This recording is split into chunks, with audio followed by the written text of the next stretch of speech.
Maaari bang magsitayo ang lahat para sa ating panalangin na pangungunahan ni Karel de Malata? Amen. Maraming salamat. Isang mapagpala at magandang hapon sa inyong lahat, mga bata. Ngayon, bago kayo magsiupo sa inyong upuan, ay nais muna namin magpakilala sa inyo. Ako nga pala si Teacher Blessy. Ako nga pala si Teacher Alea. At ako naman pala si Teacher Riovina. At ako naman si Teacher Sweet Jezreel A. Kihansen. Hello po mga bata, ako po si Binibini Bay. Ako naman si Teacher Jacqueline. Ako naman pala si Teacher Giselle. Maaari na kayong magsiupo sa inyong mga upuan. Para sa araw na ito, mga bata, ay nais kong tingnan ninyo ang inyong mga katabi at batiin sila ng magandang hapon. Ayan!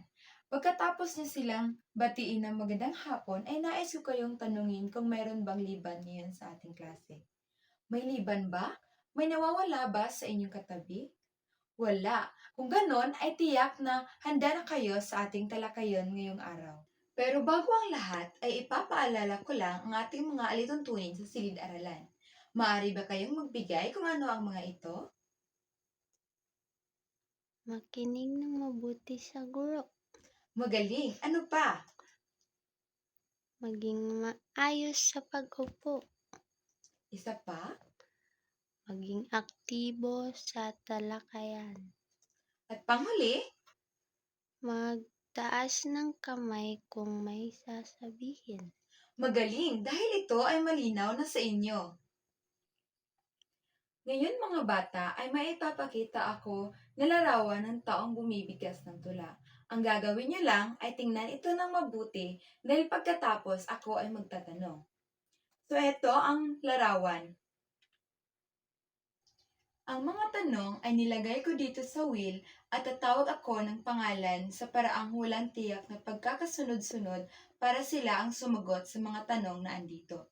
Paiikutin ko ang wheel at kung saan hihinto na tanong, yun ang sasagutan mo. Malinaw ba mga bata?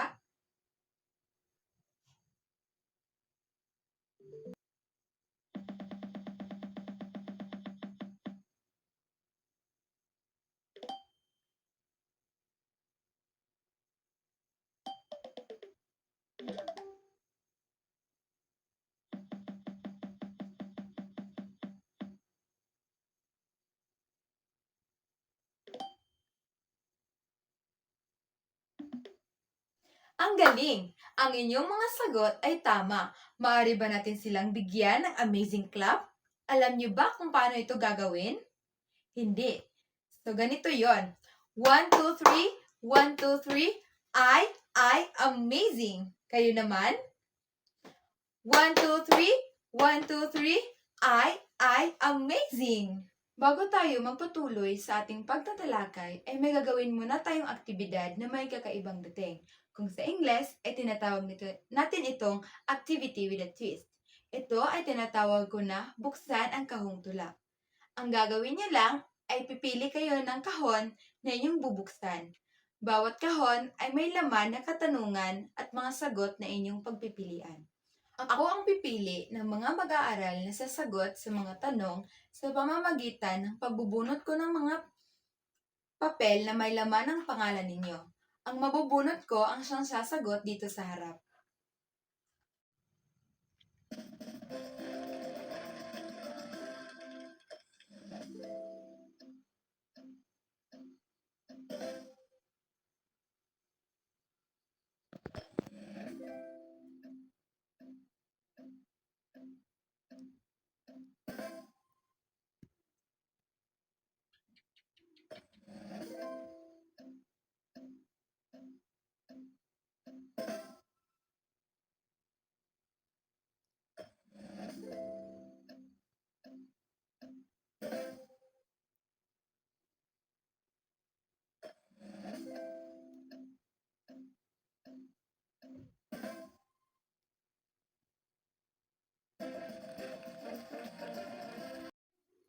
Magaling kayong lahat! Ngayon, magkakaroon na naman tayo ng isang gawain na ibibigay ni Teacher Matildo. At bago natin sisimulan ang ating bagong tatalakayin ngayong araw, may paparinig muna kong isang tula at kinakailangan na kayo ay makinig dahil pagkatapos maiparinig ang tula, magtatanong ako sa iilan sa klase upang ilahad kung ano ang kanilang naramdaman o naintindihan mula sa tulang narinig. Magandang araw mga bata! Sa araw na ito, ating tatalakayin kung ano nga ba ang tula at ang mga elemento ng mabisang pagbigkas nito. Una, ano nga ba ang tula?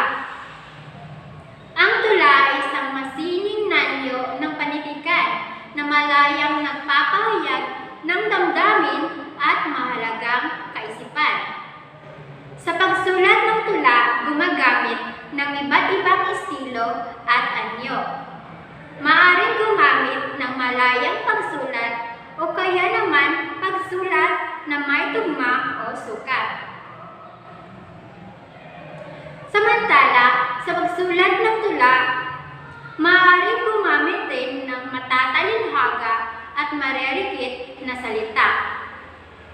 Dahil ang tula ay nagpapahayag ng damdamin, mahalagang matutuhan ang tamang pagbigkas nito.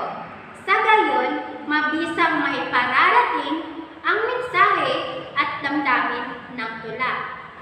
Sa wastong pagbigkas ng tula, isinasaalang-alang ang 5 elemento ng mabisang pagbigkas ng tula. Una, tono. Pangalawa, diin. Pangatlo, antala. Pang-apat, damdamin. At pang-5, tikas, galaw, at kumpas. Ano nga ba ang tono? Ang tono ay tumutukoy sa pagtaas at pagbaba ng boses para maipadama ang emosyon.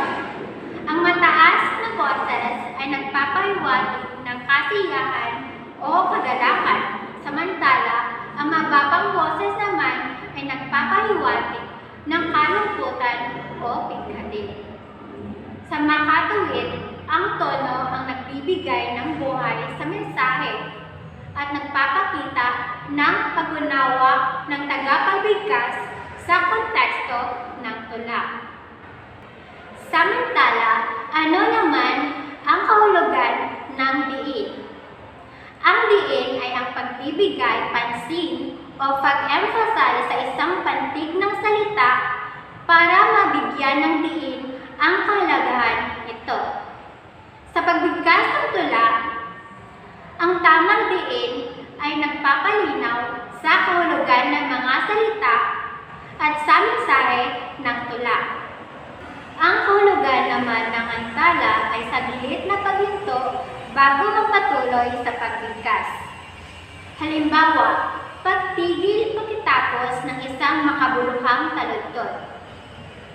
Ito ay nagbibigay oras sa mga tagapakinig para mag-reflect o unawain ang mensahe ng tula. Samantala, ang damdamin naman ay tumutukoy sa paghugot ng tunay na emosyon mula sa tema ng tula. Ito ay nakikita sa pagbabago ng boses, ekspresyon ng mukha, at bilis ng pagbigkas ng tula. At panghuli, tikas, galaw, at kumpas.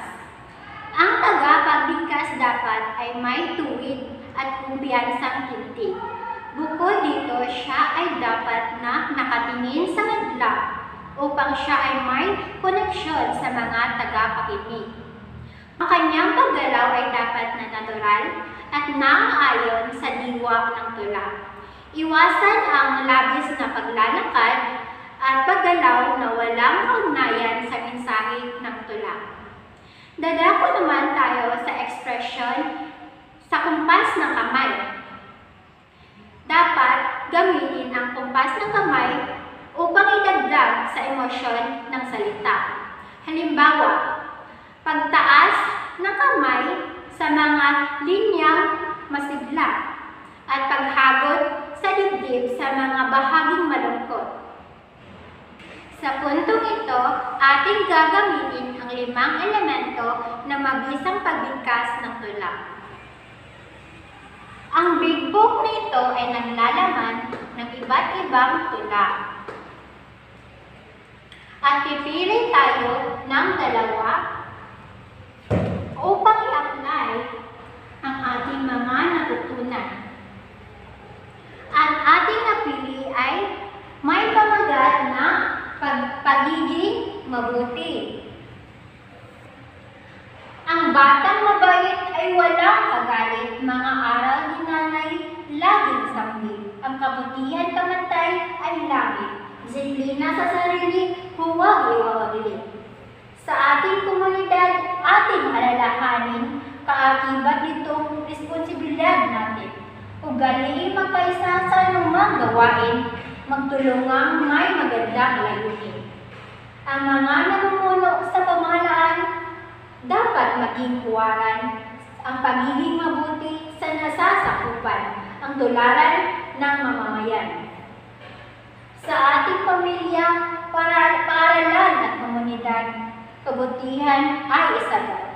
Simulan sa sarili, itong ipatupad upang magbunga ng walang katulad. At ang pangalawang napili natin tula ay may pamagat na kalikasan. Ang kalikasan ay tulad din ng tao, marunong magalit, magpagod at magtampo. Ngunit kapag inalagaan at hindi inabuso, biyayang sagana sa ating kanyang regalo. Kailangan ng kalikasan ang pangangalaga, hindi ang malupit na pagpapabaya. Sa gayon manatili itong biyaya at yamang masagana sa bawat isa. Ang paggalang dito ay may mabuting bunga, maging mapagmahal sa lahat ng nilikha. Sa gayon ang Diyos ay madadakila sa gawang ayon sa kanyang nasa. Okay, ngayon naman mga bata ay magbabasa ako sa inyo ng tula at gusto kong tukuyin ninyo at ikumpara kung alin dito ang mas epektibo. Ang monotone ba na walang damdamin o ang pagbabasa na may tamang ekspresyon. Unahin natin ang monotone. Ang munting pangarap. Mula pagkabata at naiisip, mga nais marating hindi ko mamatid. Naguguluhan ang inyong iisip, inhinyero, pulis, doktor. Alin ba ang sulit? Nais kong matupad ating munting pangarap upang sa pamilya makatulong na ang ganap. Kaunlaran ng bayan ng mga hinahanap, makatulungan ang mga nagburusang na ihihirap. Pangarap ko magiguro, pagpugin ng mga kabataan, hinalin ang kanilang kaalaman at kasanayan, kalawagin ang kanilang kaisipan, munting pangarap sana'y aking makamtan. Ang munting pangarap kapag aking natupad, ligayang pantay langit at walang matulang. Sa pagsisikap ko, nakamit ang tayong hangarin, kaya kaninang pangarap na tayo lumipad. Ngayon naman ay babasahin ko ito na may tamang diin, intonasyon at tamang ekspresyon. Ang munting pangarap. Mula pagkabata, aking naiisip, mga nais marating, hindi ko mabatid. Naguguluhan, aking iniisip, inhinyero, pulis, doktor, ano ba ang sulit? Nais kong matupad, aking pangarap, upang sa pamilya makatulong ng ganap. Kaunlaran ng bayan, ay nais kong pangarap, matulungan ang magiging nila. Pangarap kong maging guro, tubugin ang mga kabataan, pinanin ang kanilang kaalaman at palawagin ang kanilang kaisipan. Munting pangarap dati aking makamtan. Ang munting pangarap kapag aking matupad, bigayang manlaylayan at walang katutuan. Sa pagsisikap ko, nagamit ang tayong mahal, kaya kaninang mangarap at tayo'y lumipad. Ngayon naman, alin kaya ang mas epektibo? Ang walang tono o ang merong tamang ekspresyon? Tama! Ang tamang pagbasa ng tula ay ang pagkakaroon ng tamang ekspresyon. Sa tingin ninyo, bakit kaya mahalaga ang tamang ekspresyon sa pagbabasa ng tula? Okay, mahalaga ito upang maiparating ng tama ang damdamin at ang mensahe ng tula at upang madama ay mas maintindihan ng tagapakinig kung ano ang nais iparating ng mensahe mula sa tula. Ngayon naman ay magbibigay si Binibini Giselle sa inyo ng mga sitwasyon upang mas maintindihan mabutihan pa rin lalo ang ating diskusyon ngayon. Ngayon naman, ako ay magbibigay ng seleksyon. May kaibigan pa akong malulungkot. Gumawa ka ng ikling tula para makasaya siya. Pagkatapos niyong gumawa ng ikling tula, ibahagi niyo ito sa kanyang Magaling mga bata, ngayon ay bigyan natin ng magaling na palakpak ang ating mga sarili. 1, 2, 3, 1, 2, 3, magaling! Handa na ba kayo? Sige, bumuo ng grupo at simulan na ang gawain. Ngayon, magkakaroon tayo ng isang pangkatang gawain na tinatawag natin kausap ko si nanay. Una, bumuo kayo ng grupo na may 3 miyembro. Pangalawa, pumili kayo ng isang sitwasyon na kadalasan natin nararanasan sa ating bahay. Tulad ng lamang na humihingi tayo ng pahintulot, nagpapasalamat, humihingi tayo ng paumanhin, at o nagbabahagi tayo ng isang pangarap sa ating magulang o kapatid. Pangatlo, isa sa inyo ang gaganap bilang anak at isa naman ang gaganap bilang magulang o kapatid.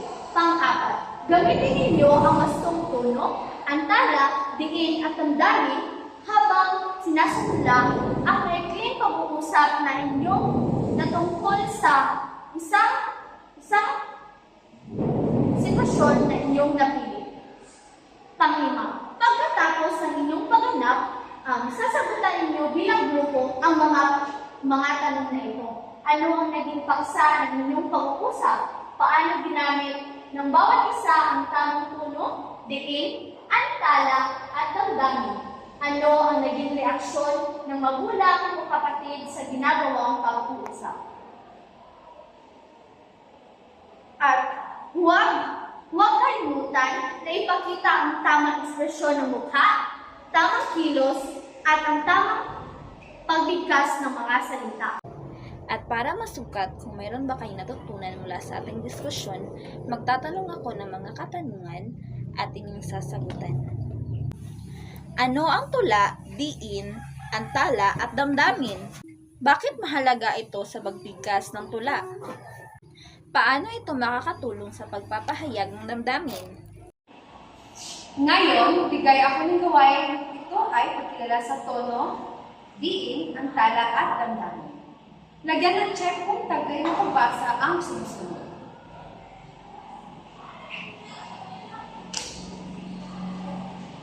Magaling mga bata. Ngayon, simula nating gawain, ito ay ang malikhaing pagbikas ng tula. Bibigyan ko kayo ng pagkakataong unang magsapin ang sariling tula. Ito ang rubrics natin. Tono at diin, 5 puntos. Antala, 5 puntos. Damdamin, 5 puntos. Kabuuan, 5 puntos. Total ay 20 points. Magaling mga bata. Para sinuntak ng aralin, gumawa ng isang simpleng tula tungkol sa inyong paboritong guro. Gamit ang tamang tono, diin, antala at damdamin. Bibigkasin ito sa susunod na klase natin. Paalam mga bata,